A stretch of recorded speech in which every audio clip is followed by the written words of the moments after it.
go ahead and start that recording. My name is Sam Peters. Okay. I'm comprehensively great-looking, a natural blonde, and a highly intelligent one. No lack of self-confidence Extremely tough, here. An exceptional journalist, and I hate modesty. I have a feeling I'm gonna not like Sam Peters. I don't think I'm gonna like Sam Peters. I work for Uncharted. It's basically Playboy for scientists. Fewer naked women, fewer cars, more text. We report on excavations in, and expeditions to, the remotest corners of the world. It The probably pay is gonna be a is, little to be terrifying. exact, pretty miserable. But you get adventure on tap, and that's the best bonus you could ask for. When an adventure game protagonist says that she hates modesty, you know something probably is gonna get a little spicy in the game. So we may end up having to pull out. Although sometimes they're hairy, even for my taste. My latest trip took me to Indonesia, where local archaeologists had discovered an ancient temple complex in the jungle. I read the description, and it was about investigating cryptids, and so that's what got me interested, because I am a skeptic about basically everything, but the idea of cryptids fascinates me. It's just like creatures that are undiscovered by science, and might have abilities that we don't fully understand. That sounds fucking wild. I live in a world where the electric eel exists. The animal kingdom is fascinating. But a main character who's just like, I'm hot and I don't like modesty. I'm worried. I'm concerned. Team members were disappearing one after another without trace. Turns out, it was terrorists. They kidnapped me. Then my old friend Max showed up and got me out of there. And here we are. He's off trying to get a whiff of the gang's plans. I'm supposed to inform the Indonesian authorities. Okay. Oh, and a volcano has now erupted and half of the island is in flames. I Neat. have no idea where Max is now, and I'm not going looking for him in this inferno. Anyway, it's supposed to be the man who goes through flames for the woman, and not the other way around. My task is clear. I have to escape from this island and bring help from the mainland. Yep. Dislike. Intense dislike. Yay for Max, I guess. Right, I'd rather be playing as Max. He seems more interesting. It's like, not a selfish asshole. Now let's hightail it out of here. Crap. This inflatable dinghy is missing some, inflation. Missing some inflation. Reminds me Thank of you, my dear last heart. relationship. So how am I supposed to get to the mainland now? The game is controlled completely using the mouse. In order to move the game character to a particular location, simply left-click on it. Okay. Mouse pointer. The mouse pointer will change the way it appears, so when you move over the screen, you can tell at any time whether you can do anything. Oh, that's actually something I approve of. I think that, yeah, you and me both, Pylon. I hate her too. Like, hand. If the mouse pointer's left button turns green, a hand appears next to it, you'll be able to use the targeted object. If the mouse pointer's right button turns green, and the eye appears next to it, you'll be able to closer examine the targeted object. Inventory bar. There's a bar located at the bottom of the screen. Yep, that's pretty common. Magnifying glass shows you all of the clickable places. Oh, that's helpful. Game menu, diary. I'm assuming that the diary will also let us save. Alright.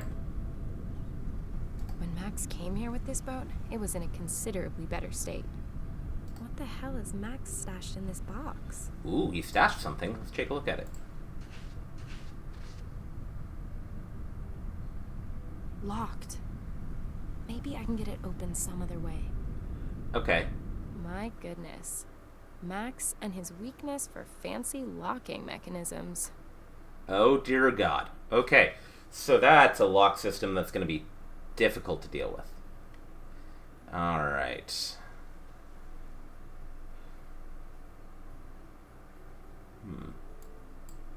Interesting mechanism. I'm sure that by pushing the switch, you can get Max's box open.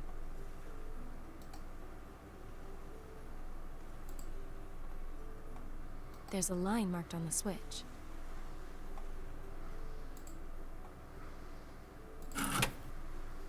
Okay, so if I move that there.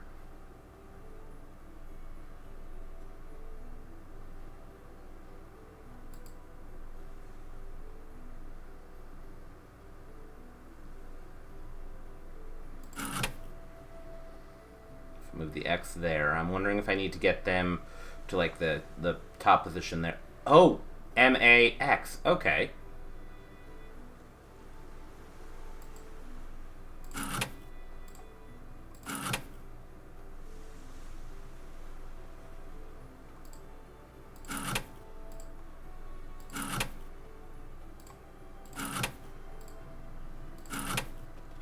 Hope all the trouble's been worth it. Boots. Taking mass post 2 knowing he's likely in danger? Satellite phone. Well, I mean, that's his problem. Empty. Okay. So we took his air pump parts, his socks, his rubber. We have rubber boots. So use that with Pump's dismantled. I need to take a good look at this. Okay, so we need to take a look at the pump. A stripped down air pump. Okay. So I think that goes there because that looks like the base. That looks like the top. And then that's gonna go here. That should go there.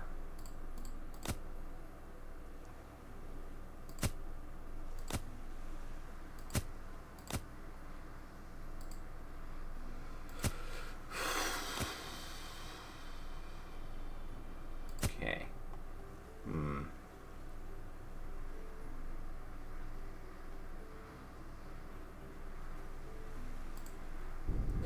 I might not have everything I need.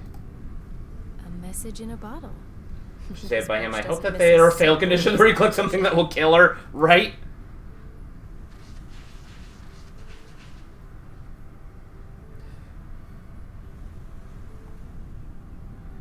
Alright.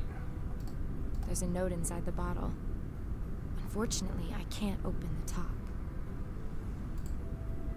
Use with rock.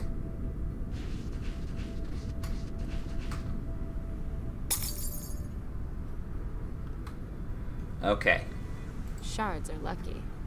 Yes, shards are lucky. So, glass fragment with rubber boots. They're too big for me anyway. I'll cut a piece of rubber out.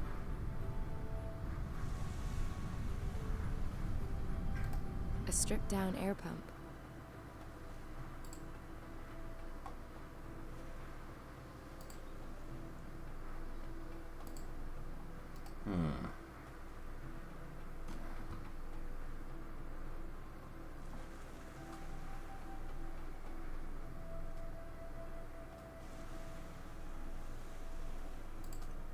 I don't think I have everything I need.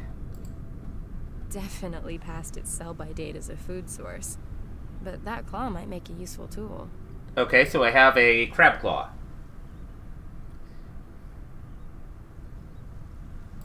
Okay, so we're gonna leave the beach.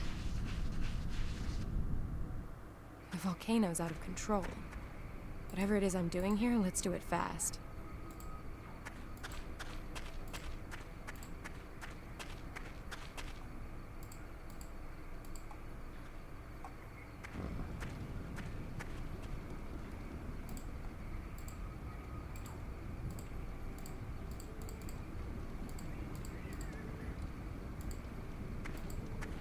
Come on, you silly moo. Animal skeleton, okay. I'll just take the one bone. Alright, so we've got a bone now, so I'll jam the crab claw onto the end. Alright.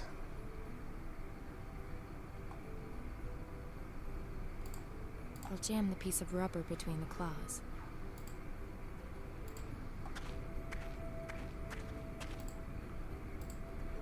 And now I've got to find a... There we go. There we are.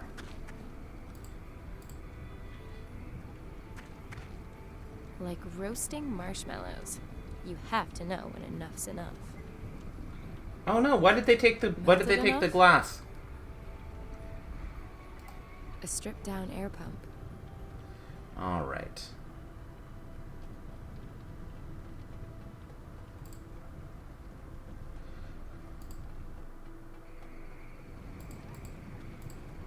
Were you... I mean, broken glass can be incredibly pretty.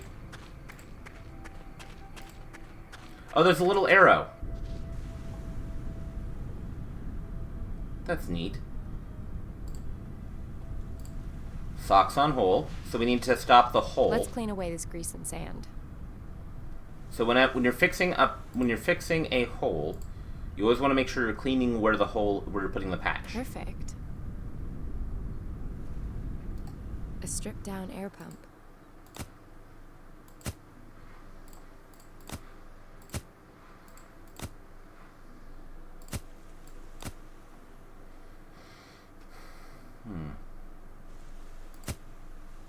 There we go.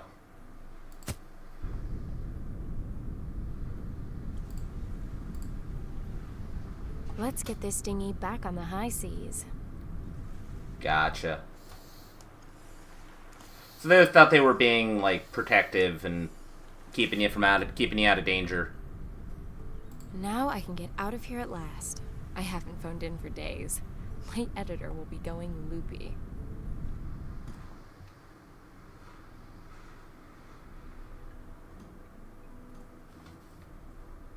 To Berlin! Home at last. First, I'm going to treat myself to a drink. And then I will listen to the 25 messages my charming editor has left for me. He sounds a bit miffed because I've only just got back from Indonesia. He wants me to do my job. Editors, making me do the work I get paid for. My excuses had better wait. He's already got a new job lined up for me. Oh, it's an important one by the sounds of it.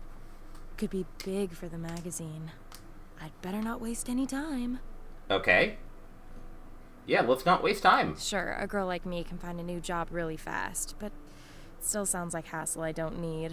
Uh-huh. I'd best take the next flight to Berlin. I need to meet up with a Professor Hartman.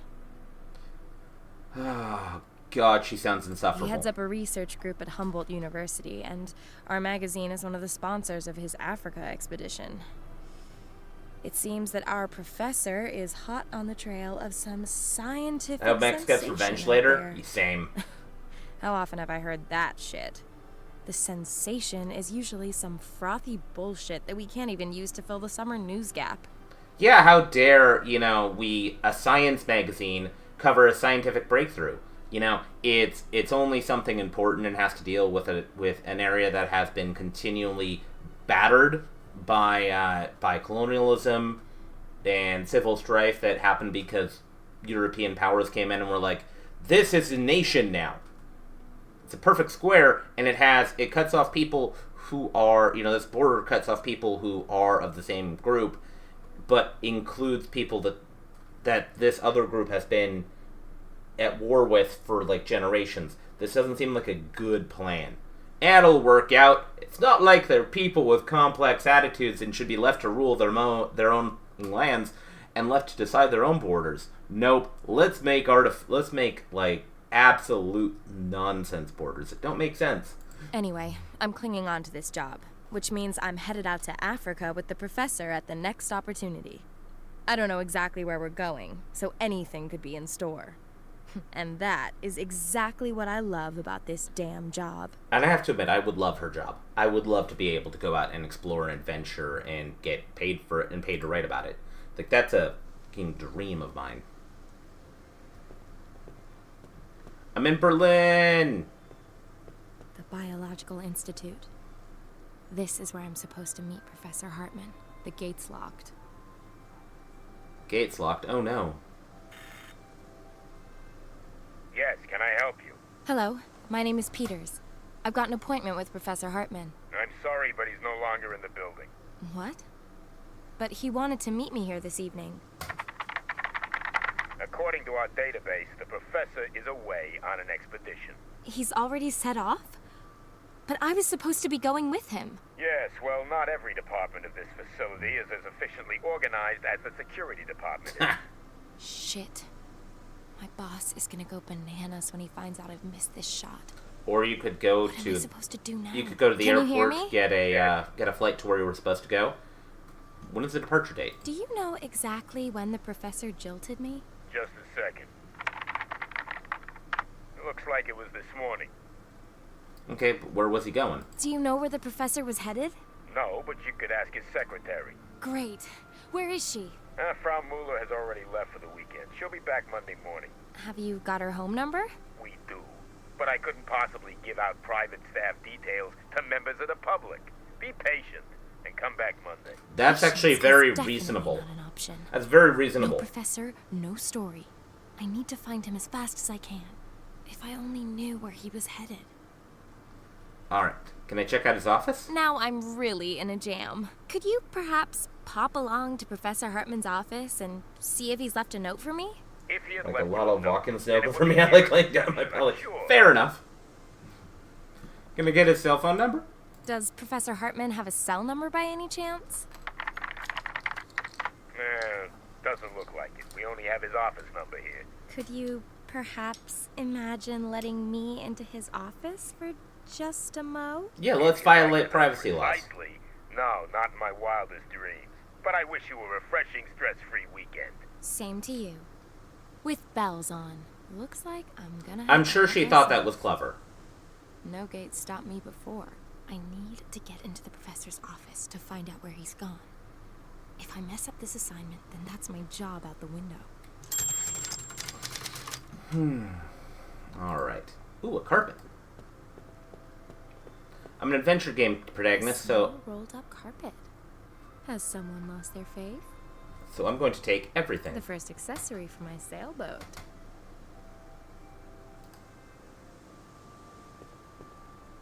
Full to the brim with cartons and newspapers. No. Without a very, very good reason, I am not going to touch that. Alright. Bio-waste. Certainly the right color. Wow, that stinks. No. Without a very, Okay. very good reason, I am not going to touch that. Let's take a look at the letterbox, see if there's anything important in There's a there. notice from garbage collection stuck on the letterbox. According to this, the BSR collects the waste paper first. Then another truck comes for the bio-waste. The bulky stuff goes tomorrow. Okay. Oh, hello.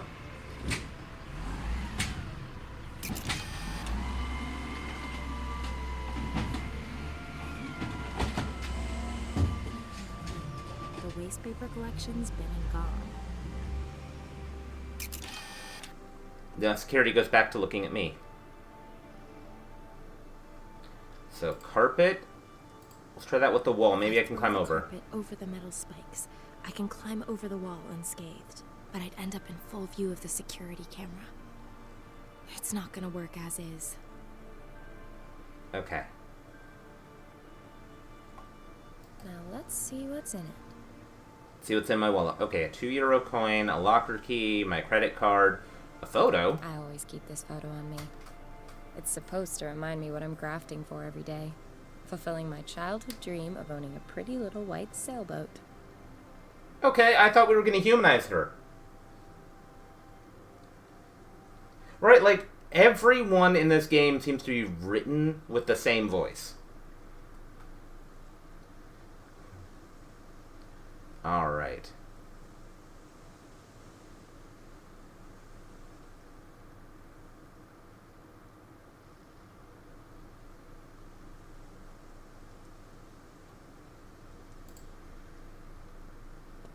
Well, okay, but just this once.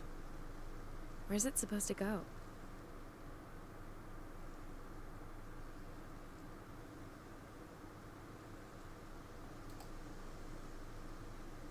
Well, okay, but just this once. Where's it supposed to go?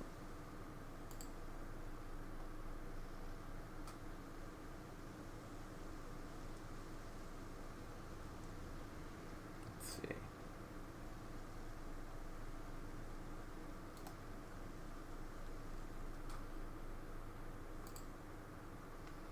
Ah, there we go. Okay. Well, okay, but just this once. Where's it supposed to go? I'm guessing over by the curbstone. Sounds like a good plan. Also, why are people in Germany speaking English?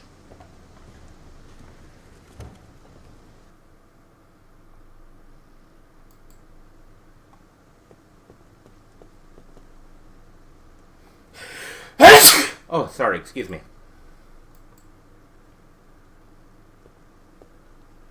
If I throw the carpet over the metal spikes, I could climb over easily enough. But then I'd be in full view of the security camera and the doorman would spot me. I need to find a better way. A few minutes later. There we go. When the bio-waste is being collected... Thank you. I am blessed. I have friends like you, Pylon.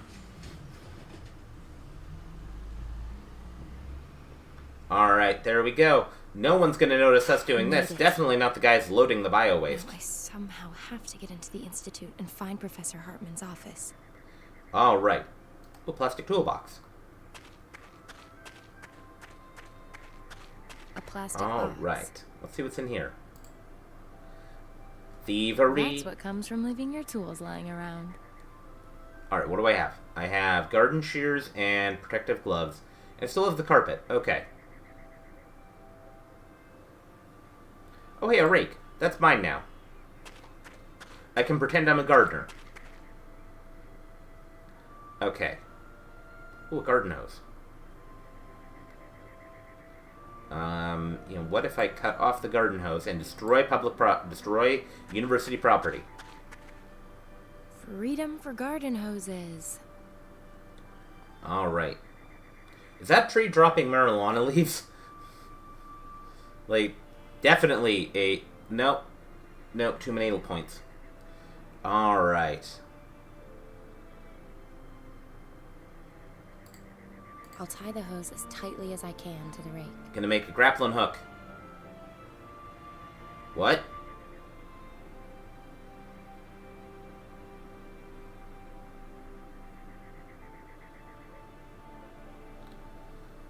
Okay.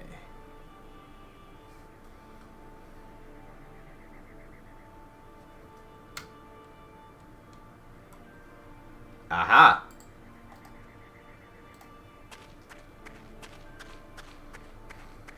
The gardener would appear to give the weekend a higher priority than tidying up his tools. Good man. Alright, so Perfect entry assistance. if I can move the ladder up there.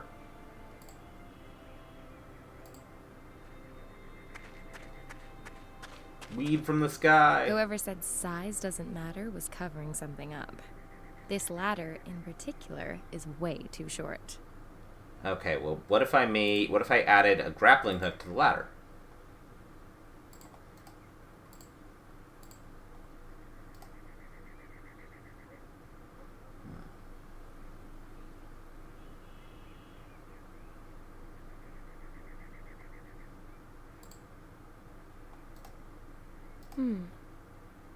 What can we say about this ladder? It's aluminium.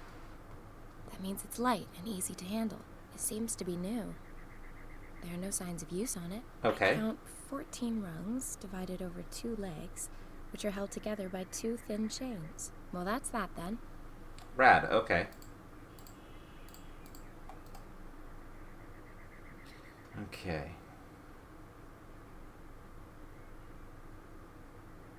Maybe if I... Who needs a bolt cutter when head shears can do the job just as well? I've cut through the chains. Because size is all that matters to I'll push her. the rake through both legs of the ladder and secure the whole thing with the garden hose. Okay, so now we've got a long ladder. That is a sturdy ladder. I'm Well gonna- done, Sam. Oh god, I should die. I might die here. Climbing through windows. A real cat burglar me. In luck. The coast is clear. Ooh, snack machine. A snack machine. Each of these little calorie bombs costs a cool $1.99. Okay, so it costs a $1.99, and I have a €2 coin. I'm gonna have to probably use it on the Only snack live machine. once. I'll take a bag of crackers. Yay, crackers! My snack? And 1-cent change. Alright. Ooh, papers. I can pretend to be a student. Forms and faculty notices. Not much interest to me. What does Nothing interest you, I'd Sam? use. Okay, so ring binders, what are they? Here's a box of empty file folders. Empty files. Useless. Okay, I was thinking maybe I could grab a file and then kind of just look like I know what I'm supposed to be doing. So we've got doors here, we've got a snack machine, we've got a waste bin. What's in the waste bin? And there it is, the exception to the rule. You don't always find something useful in waste bins. That's fair enough. Okay, so let's take a look at this door. Professor Hartman's office. Oh, rad. Won't open. Okay, so that's locked. So there's a door here and a door here. So what's this door? That office belongs to a Dr. Fritz Schneider.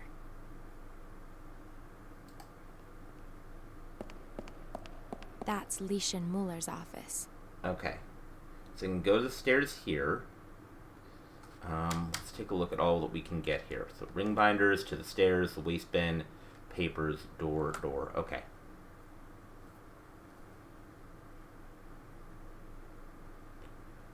Okay. Can I go in these offices? Not Professor Hartman's office. Not Professor Hartman's office. Okay. Yep, but there might be a key to Professor Hartman's office there. Not Professor Hartman's office. Nope, they are not Professor Hartman's office. Go down and run into the doorman's arms, perhaps? I don't want to push my luck too far. Okay. So maybe it's something outside.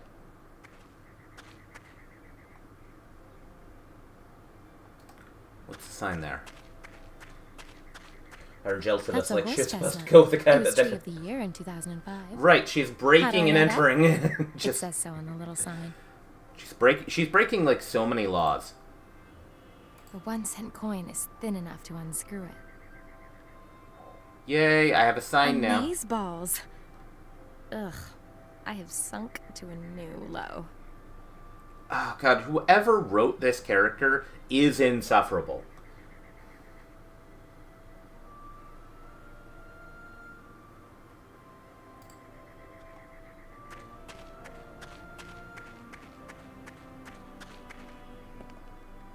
Okay.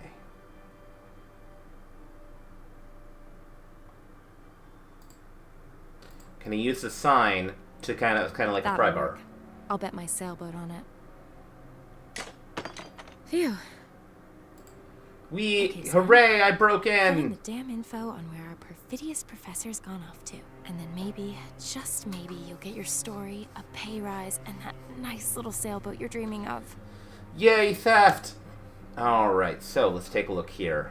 Ring binders, let's take a look here. Files with details of students' projects and the prof's expeditions. Maybe I'll find a clue here. This section has projects marked ARJ.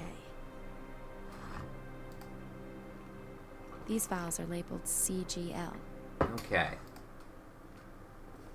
From algae to zygopetalum, there's everything a botanist's heart could desire here. That'd be fascinating. Ooh, is that... Okay, I can't look at the whiskey. These files all have GHN on them. So then, these will be... The TUR projects. Gotcha. Let's take a look at the waste paper basket. There are some scraps of torn up paper on the top. There's some torn up paper on the top. I'll take a closer look. Okay. A ripped up fax. Now let's see if I can put this back together. Okay, so we're gonna do this, like That has to be the upper left corner of the document. A perfect starting point. Gotcha. I'd better leave the piece just so. What we're gonna do is we're gonna find edge pieces first.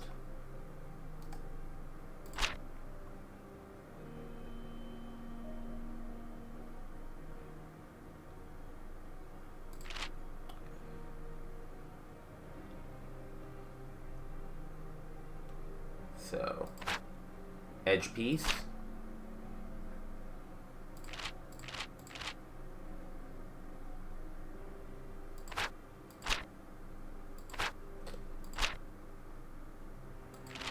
So we need to turn everything so it's upright.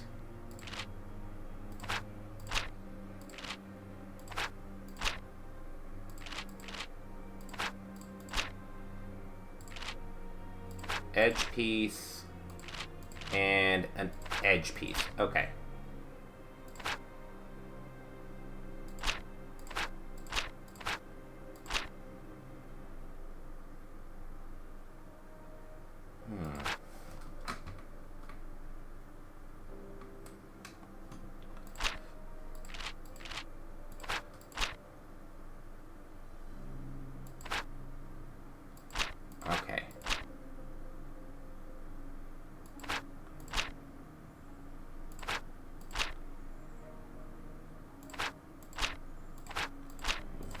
move these, these.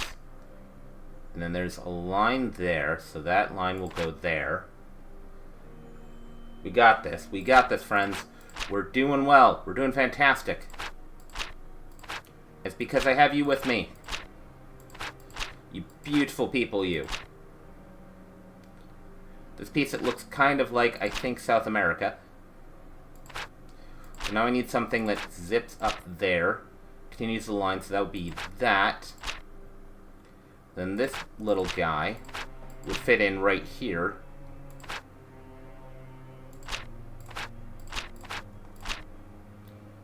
That fits there. Nope, I don't need the big piece. Big piece stays there. I need the little piece. Little piece goes there. Smallest piece goes This here. expedition party sent him a fax. They've discovered some hitherto unknown species. Right? It's like baby's Great, first but puzzle. where, for heaven's sake? Unfortunately, there's only a code here.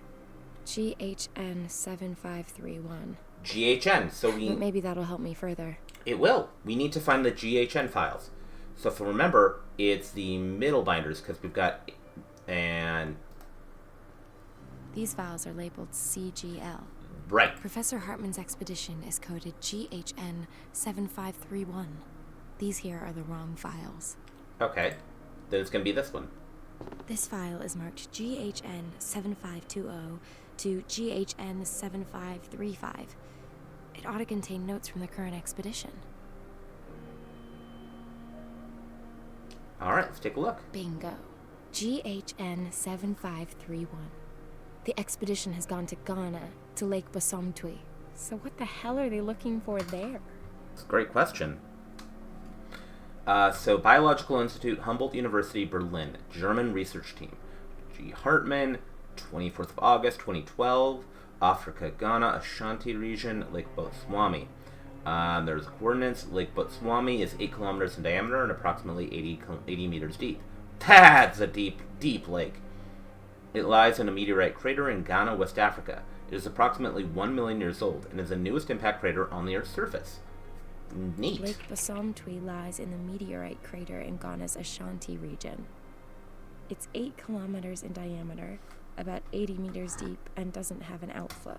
The ecosystem and the lake are endemic, meaning there are lots of plant and animal varieties that are unique to that location. Ooh, that's neat. It exhibits a geological peculiarity in that I cannot speak, apparently, in the upper rock strata, and was transformed into glass tessitite in the course of the impact, and were distributed in a radius of up to 1,000 kilometers. Okay. To log the flora and fauna of the endemic ecosystem around Lake Botswana, there are vague descriptions of animal-plant varieties which are supposed to be unique and hitherto unknown. The lake itself has no outflow and only a limited number of inflowing tributaries. The region is also difficult to gain access to. It can therefore be considered likely that the flora and fauna in and around the lake will exhibit endemic characteristics. Furthermore, investigation should also be made into how the origin of the lake has influenced the ecosystem which exists there today. That'd be fascinating.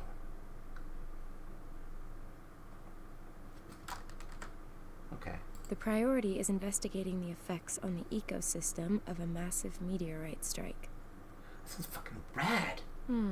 What's that on the facts? The expedition has discovered some previously unknown organism. If the story's big enough to pull the professor away with such short notice, perhaps it's big enough to buy me a boat. Let's hit the trail for Ghana and Lake Basomtwi. The flight to Accra via Amsterdam was pretty fuss-free, but the in-flight food was crappy. You always have to find something to complain about, don't you, I was able to Sam? revive myself with some traditional foo-foo and a few Gordon Sparks in a chop shop before a bush pilot flew me into an airfield by Lake Basomtwi. With a bit of luck, I'll be at the base camp in a few hours.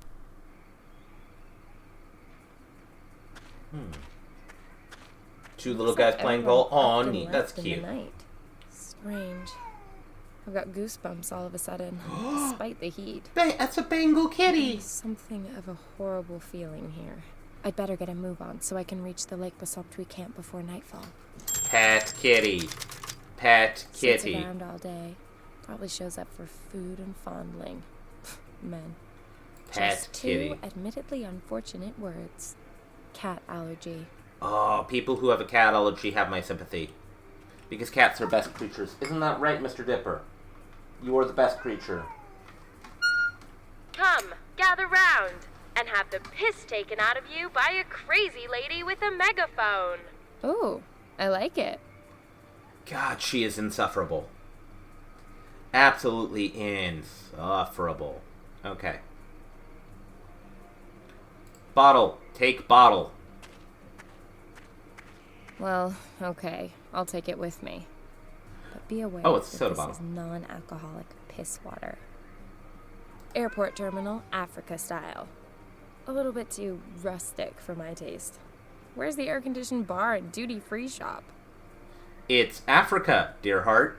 You are an adventurer. Hey, Dixie. Now what would those Southerners say if they knew there was a mobile toilet named after their hymn? Holy shit. If a dead fish and a tramp had a baby and the baby threw up into a dog's mouth, the dog's end product would smell better than this toilet does. Even if I had to, I would not go in there. That sounds like a you problem, dear heart. Ooh, batteries. Now then, any juice left in these at all? Hopefully. Alright,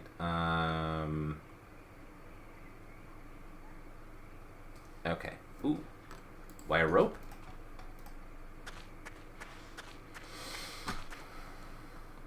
Okay. A rope Looks connector. like a reliable enough contraption. It clamps two ropes together. Okay, I've caressed the screws. Now what? Okay, probably don't need anything there yet. Ooh, wooden crates. What's in there? Crates of provisions. Well, I'm not gonna starve to death here, that's for sure. Oh, damn. I'm not that hungry yet. Oh, come on. African food is absolutely delicious.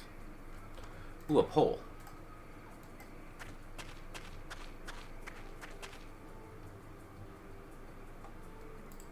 Take the hat. Yarr! Sorry. It's screwed tightly to the column. Okay, do I have anything that might... Ooh, pocket knife. The pocket knife only has this one blade, but it's extremely versatile. I can unscrew screws with it, for example. Alright. The craft of writing my ass. A voice recorder gets a more natural interview every time. Okay.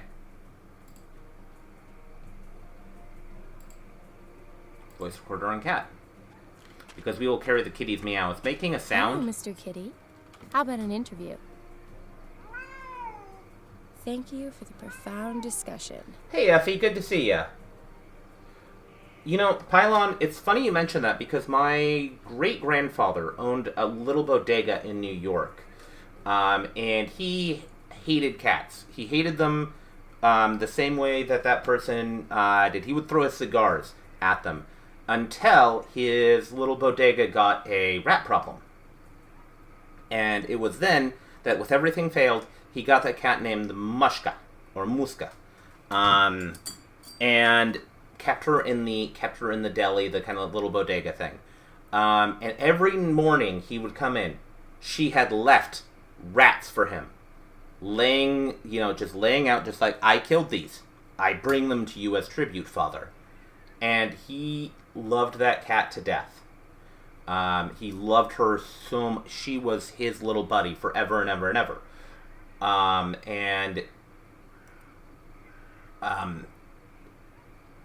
She actually ended up having kittens. I believe one of them was named Brutus, who then continued on as shop cat as his mother had passed. So there's always hope for people who hate cats. They can come around. They can come around.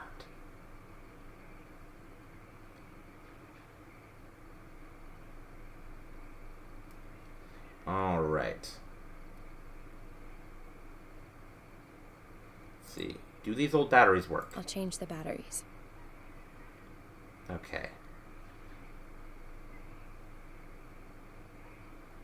And you know what? Let's try it. I'll hold the megaphone close to the voice recorder speaker.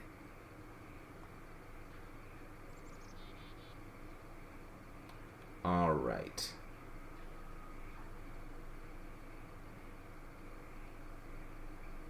Yeah, let's go into the jungle.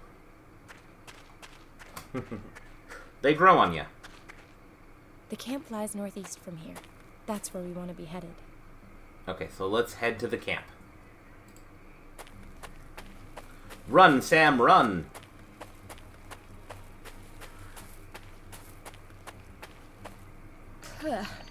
Where's that perverse stink coming from? Oh, right. Pumbaa. They may be cute in cartoon form, but in the real world, those warthog tusks should not be underestimated. Oh, no. Alright, well... Perhaps the pig's got a cat allergy as well.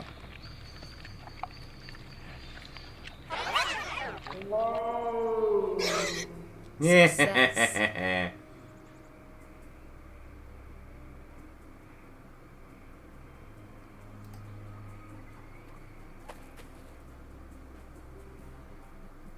Let's see. Straight and long. Could be useful. Whenever you go into the forest, find a stick. Ants. I must have scared him up. Uh-oh.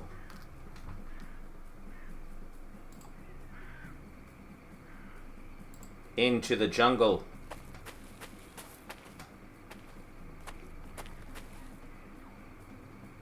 Alright.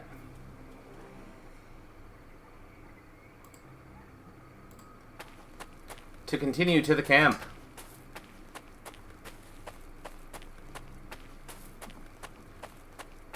Just like in the adventure movies. So, what do we have?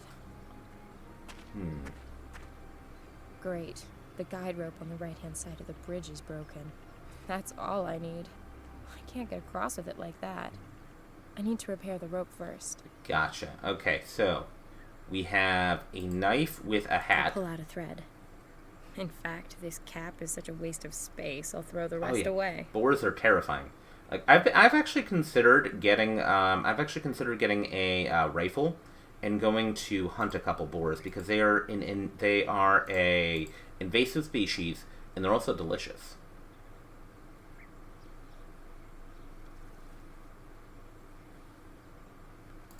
Coat hook. If I'm going to attach the hook to the branch, I'm going to need something more substantial than my iron will.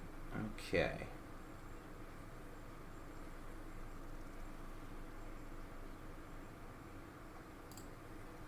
This is where my exceptional capabilities in the tying of seaman's knots come into play. And to what should I now tie the hook? Okay, yes, dear heart, I assume you are very, very familiar with seamen. One long hook thing coming right up. Alright, long hook.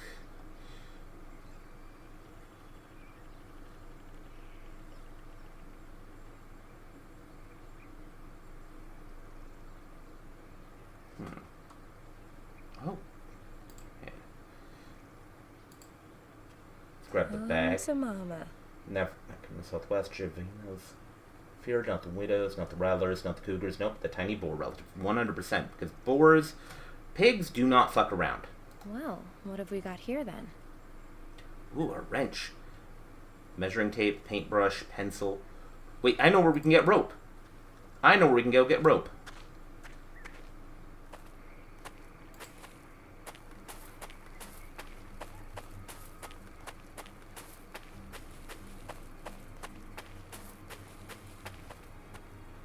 Alright. There it is.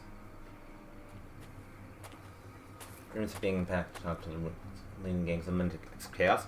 That's totally related because raccoons are awesome. Honestly, I believe that rodents like raccoons and rats, once the great apes have all like us have effed off, like they are going to be taking over. So raccoons causing chaos and becoming world leaders, I see that happening.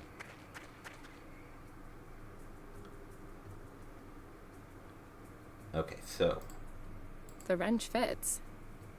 Now, let's just hope the mast doesn't fall when I remove the connector. How about that? Rope connector gone, mast still standing. A woman needs a little luck sometimes. Alright.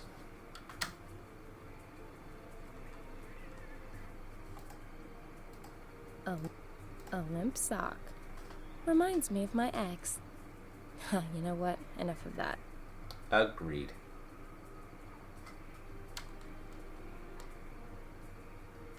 Okay. Twilight Hut.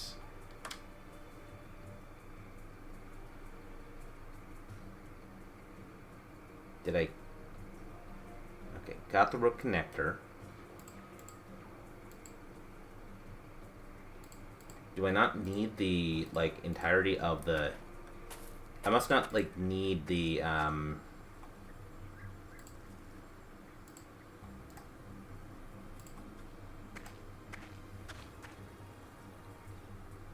prime example of a professional bodge job. Oh, God. Let's see. This can't be all that difficult. Okay.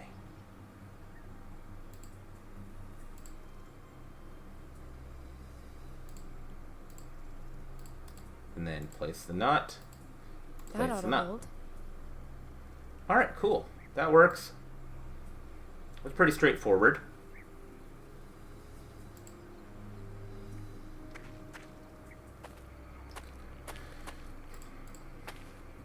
Whoa. Alright. What a mess. Who did this? Hello? Professor Hartman? Strange. No one here. What the hell happened? I ought to take a look around. Ooh, a sensor.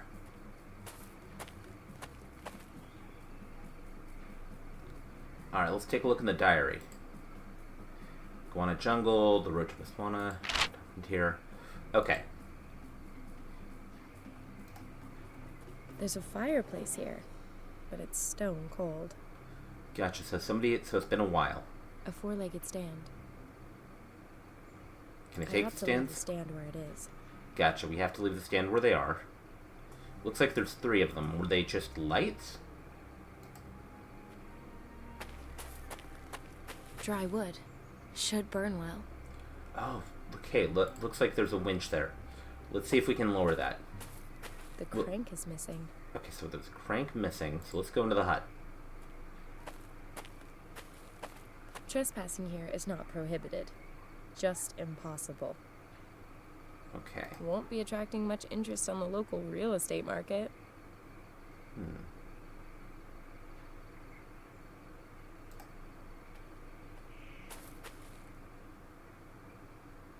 Something The here. floorboards look pretty rotten. You want me to get a wood splinter? Even if the floorboards look rotten, you need something a little more heavy-duty than a manicured fingernail. You are an adventurer! Hello. What I'd really like to know is what threw this great big locker all over the place. Can I open Feels it? kind of locked. Well, don't I have a locker key? I also have a knife. Knife on lock. I'm not gonna get the metal locker open with that. I would need either an oversized tin opener, or, to keep it simple, the key. Okay. Well, at least I'm going to take the metal pipe. And then I'm going to use the metal pipe as the winch. Okay, that didn't work.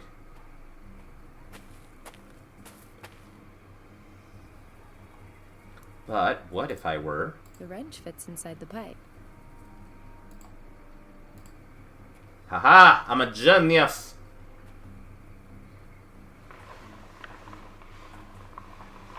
I got a wacky stick. The laws of leverage are your friends. They are indeed. My favorite occupation. Plundering. Hey, we found another potential... We found a Mostly partner for for revenge. Lara Croft. I'll leave that here and take everything else. Aha! A key. So we got sensors. We've got small key. So since I'm grabbing sensors, I might as well grab the sensor here.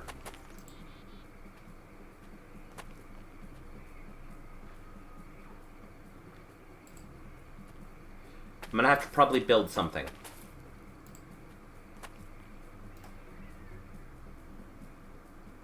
small key. It fits. Alright, I'm gonna grab the laptop, gonna grab the sensor, gonna grab the first aid box, and the letter. The professor received this letter from his wife on their wedding anniversary. Aww. Turns out married, middle-aged people have very little of interest to say to one another. I don't know, I think that's cute. My darling, I hope these greetings manage to reach you there at the far reaches of the world. I'm sending you these few lines to mark our 22nd wedding anniversary in quite an old-fashioned style, writing by hand and on paper, proper writing paper.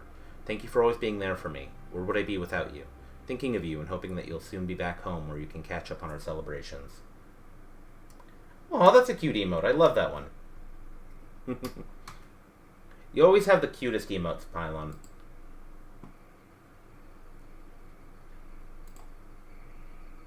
Alright. According to the sticker, that's Professor Hartman's laptop. Sadly, though, the battery's flat. Gotcha. Okay, so wait, we have solar modules.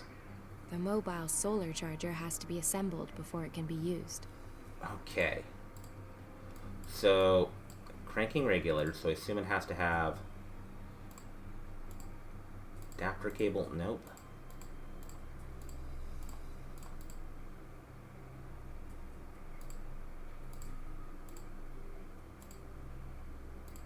Connecting cable. Okay.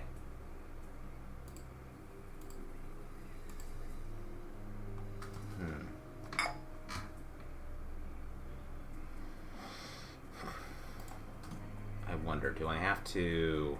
I'll check the first aid kit. Let's see what's in here. It's got little ampules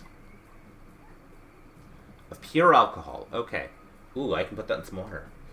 Hey, Sippy Pig, thank you so much for telling me about where I can get cheap viewers. But I think I'm gonna instead of using those cheap viewers, what I'm gonna do is I'm gonna ban you because you're a bot, and we don't cotton to bots here. Because bots are not, because we side with the nation of men against the Brotherhood of Machines. But thank you so much for your time. I know that eventually my body will be devoured in the jaws of or the claws of the robot horde. But you know what? I'm just gonna have to accept that. So let's see. They've got the little plugs. I think need to go there.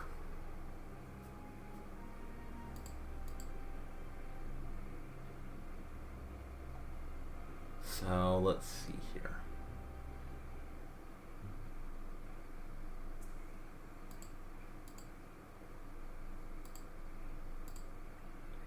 Oh, neat. Okay.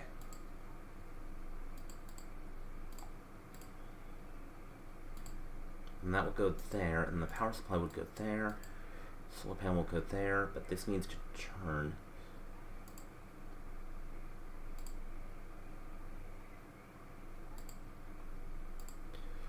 This would need to go here because it is... Okay, I think I see what I'm supposed to do here. Turn that there. Now we're looking for one that has...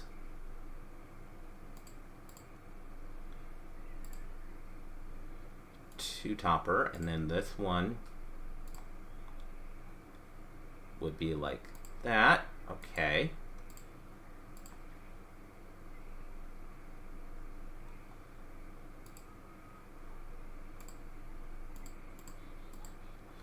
And turn it like that.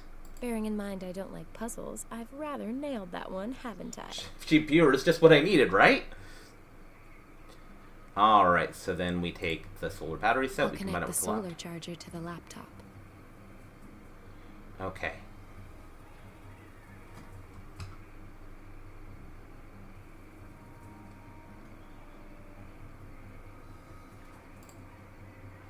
Now we need somewhere to put it.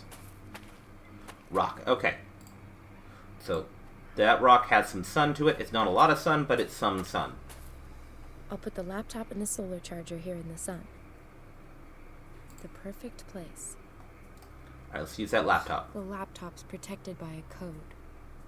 Okay. Why would they give us a letter for an anniversary if it's not going to be important? 2nd April 08. And then it's their 22nd wedding anniversary, so 22 years before 2008 would be 8 years to the year 2000.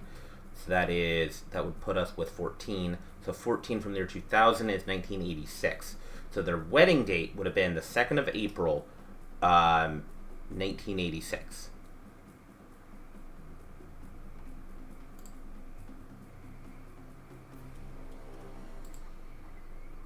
That would mean that would be the 2nd of April, and then 8/6. Yes, we're geniuses! Alright. Let's take a look here. Let's take a look at what the weather is. Without the internet. And I don't need a laptop to see how the weather is right now. So it's 1722, so it's 5:22. Even the most ambitious scientist has to switch off every now and then. Can't wait to see what kind of music the prof's into. The map of the camp. Okay, so there's the hut, we've got sensors all there. A map of the region to the south of the Basumtwi. So we've got the bridge, we've got the airport, we've got something there.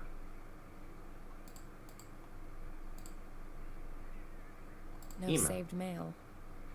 And if I was going to send or receive any, then I'd also need an internet connection. No internet Looks connection. like some kind of diary. First analysis have confirmed the results of my colleagues. In addition to a peculiar viral attack, the lake snail that which we discovered here in Botswana really does have chloroplast produced naturally by its own body. It really is quite baffling, and that it displays genomic features of the Alyssa species, which you would normally never find in fresh water. This again raises the question of whether the snail was perhaps originally never at all native to this lake, and is in fact an intrusive species.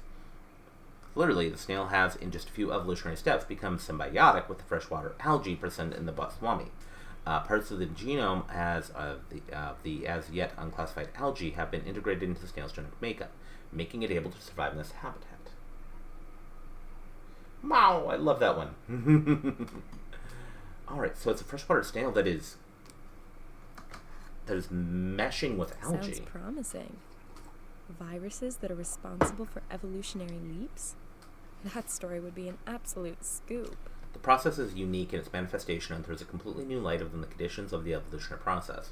For so many years, I've been pursuing my theory concerning the influence of viruses on the changes to the genome. It's possible that I may now be able to finally prove it. Can it be that there really are viruses in this isolated water which can rapidly drive changes within a species' genome? Could the background history of how this lake came into being deliver decisive answers about the existence of the origin of these mysterious viruses? Could be that they have no earthly origin, but stem from the meteorite which created the Botswana crater. Might it even be all evolution processes are flavored or initiated in a similar way?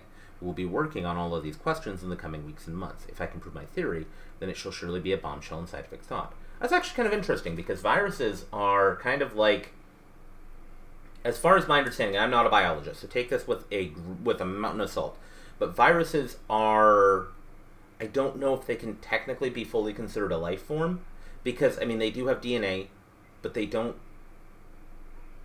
really know if they are considered alive, because I don't know if that's an ongoing debate. Okay. And that makes sense, because I know they have DNA, I know they affect, the way that they grow is that they will infect cells and force that cell to then mute to create new versions of them. So it's kind of like, is it a complete life form on its own? Or could it be considered parasitic? But even with a parasite, although it relies on like a host to create a stable environment for its young, it's still creating its own young. A virus doesn't do that. So, I mean, it would change, like, I could see it changing the DNA of a cell and playing a part.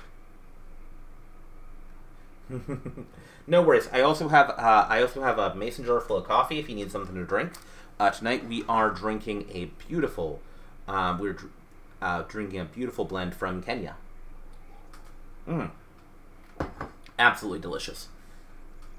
I subscribe to a coffee of the month company that basically sends me free trade coffee. So I don't need to add sugar or cream or anything like that to make it delicious. It just is delicious the way it comes. Now, is there any truth to these ghost stories? Day 1 supplement. A few mysterious happenings caused me to draw up a supplement at this point. Expedition's native participants have been touched by some inexplicable concern and agitation. 2 of them were out at dusk, reconnoitering by the lakeshore, and they saw something which has given them a terrible shock. It is probably some deep-rooted Ashanti legend which is playing tricks with the perceptions. According to them, when night falls, there are vampire-like beings roaming around through the tree branches over our head, on the lookout for human prey. I find this high level of superstition irritating. In the end, I have found myself obliged to introduce a few precautions to protect the camp, in order to calm down the men. We have assigned guards and installed movement sensors which will set off an alarm if anyone or anything intrudes on the camp. You mean the sensors I've been collecting? Shit. Looks like it's quite possible they're close by here. I need to be careful. At least I now know where I can find the professor. Only now all that's missing is any clue to where this Christian mission is. Okay. All security measures were in vain. They came just after dark, took us completely by surprise and without sound. We couldn't do a thing. Those red eyes, the huge teeth, I'll never forget the scene. It was only with considerable effort that we were able to drive them off. Unfortunately, too late for my closest colleague. He was very badly wounded in the first attack and needs urgent medical care.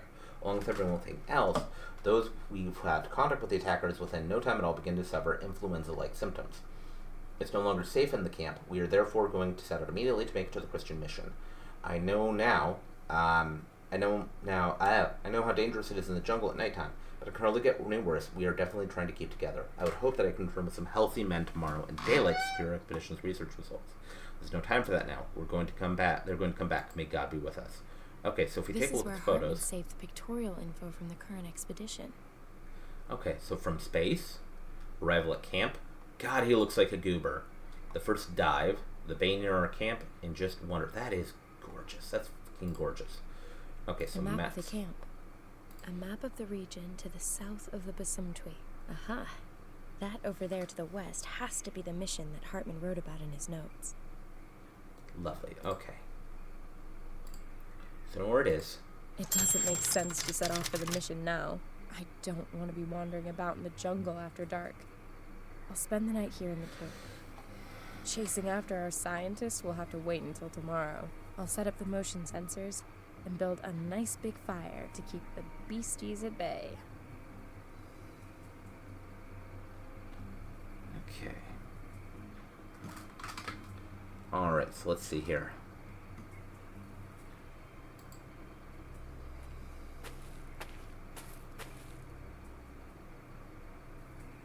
A sensor with a working range of 90 degrees. Okay, so let's put... I'm thinking that the sensor belongs on top of the stand. Okay, so let's see. So the next one, we're going to have it cover, like, connect here and here, so it's going to need to be bigger. On the sensor, it says working range 90 degrees. This sensor has a working range of 75 degrees. This sensor has a working range of 120 degrees. Okay, so that one there. I'm thinking that the sensor belongs on top of the stand. On the sensor, it says working range 90 degrees. The working range of this sensor is 160 degrees. This one's got to have a longer hit out.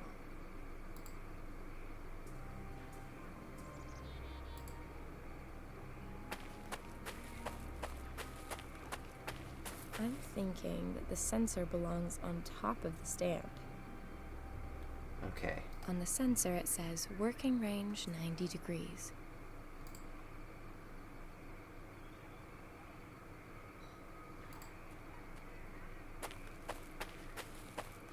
I'm thinking that the sensor belongs on top of the stand.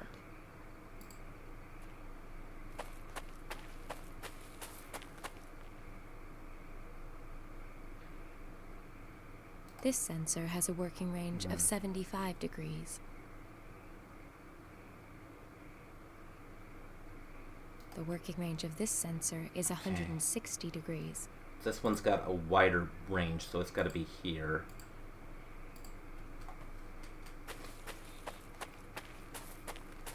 thinking that the sensor belongs on top of the stand.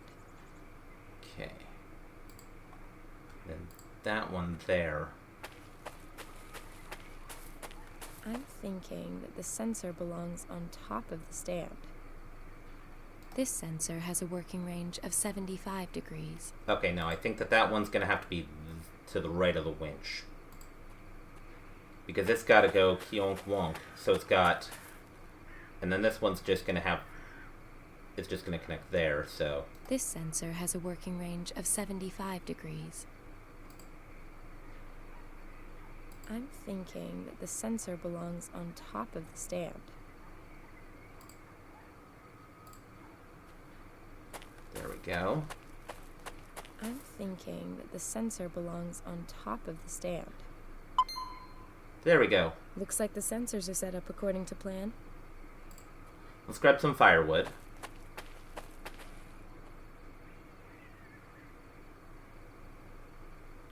And then let's use the firewood on the fireplace. We're going to set a fire. Hopefully that'll keep the creatures at bay. No, I ought to make a fire. It'll keep me safe tonight. From the cold and whatever else is out there. And then we have a lighter, if I'm not mistaken. I know I saw one. There it is. Oh, it's one of those cheap, like, gas station lighters. Let's get cozy. Okay. Alright, so we're safe. There. All done. Now I'm gonna get some shut-eye. And in the morning, I'll head to the mission and track down this research team. Alright, now to sleep in my boots and my capri pants in the fucking jungle.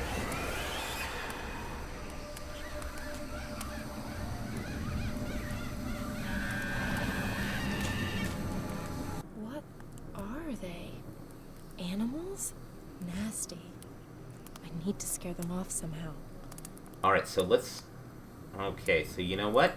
They're nocturnal, so bright flash! Maybe it'll give them a fright.